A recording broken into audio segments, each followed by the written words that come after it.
है कि लगातार भारतीय जनता पार्टी का जो लोकतंत्र की हत्या का प्रयास है वो जग जाहिर है। मैं अभी बुंदेलखंड के दौरे पे था।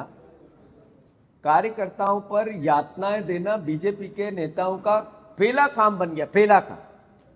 और पुलिस प्रशासन उस पर बीजेपी के नौकर बन के काम करता है, जिला प्रशासन।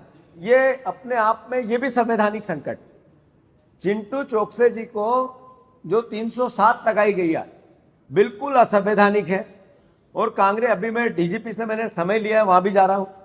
जिस तरीके से दो छोटे छोटे बच्चों में झगड़ा हुआ, एक परिवार के लोग 307 लिखाने गए, उसमें पिता का नाम भी, चाचा का नाम भी लिखा दिया। क्यों? क्योंकि उसके पिता थे, वो थे ही नहीं इस बात पे, कोई एविडेंस नहीं है, उसको जेल भेज दिया। तो चिंटू चोकसे को जेल भेज के कांग्रेसियों को डरा नहीं सकते हैं। हमारे पूरी पार्टी के लोग वहां चले गए, मैं भी रात को जा रहा हूं। और हम कानूनन तो अपना काम करेंगे ही, पर इस सरकार से जो कार्यकर्ताओं की दमन की नीति बन रही है, इसके खिलाफ इस सरकार को दो दो हाथ करेंगे, हर हालत में लड़ेंगे, बिल्कुल नहीं डरेंगे।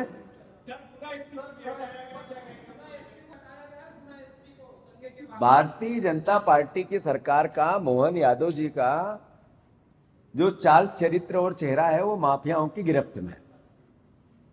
और जब वो माफियाओं की गिरफ्त में है तो चूंकि उनको करप्शन अद्भुत और अकल्पनीय करना है, तो फिर जनता का ध्यान कैसे भटके, उसमें प्रशासन का दुरुपयोग करके प्रदेश की कानून व्यवस्था बिगाड़ना है। सरकार खुद बिगाड़ती है कानून व्यवस्था।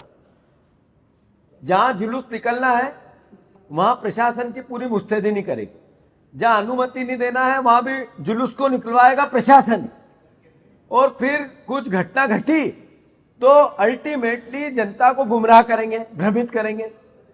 यही कल सागर में भी हुआ, शाहगंज में, यही जगह जगह हो रहा है। एक जैन साधु को मारा गया, उस पर सरकार मौन है। दो बीजेपी के नेताओं ने जैन समुदाय को रावण कहा, उस पर सरकार का एक भी आदमी ने कुछ नहीं बोला। न मोहन यादव ने, एक मंत्री ने नहीं बोला।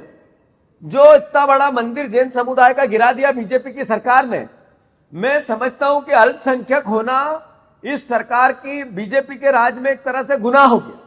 लगातार इस तरह के कृत्य करना, और फिर जो लोग दोषी उन पे एफआईआर हो गई कहीं गलती से, तो फिर प्रशासन के अधिकारियों का तबादला करना, प्रशासन को डराना, एसपी और कलेक्टर को नौकर बनाने की प्रक्रिया का हिस्सा है गुना के एसपी को हटाना।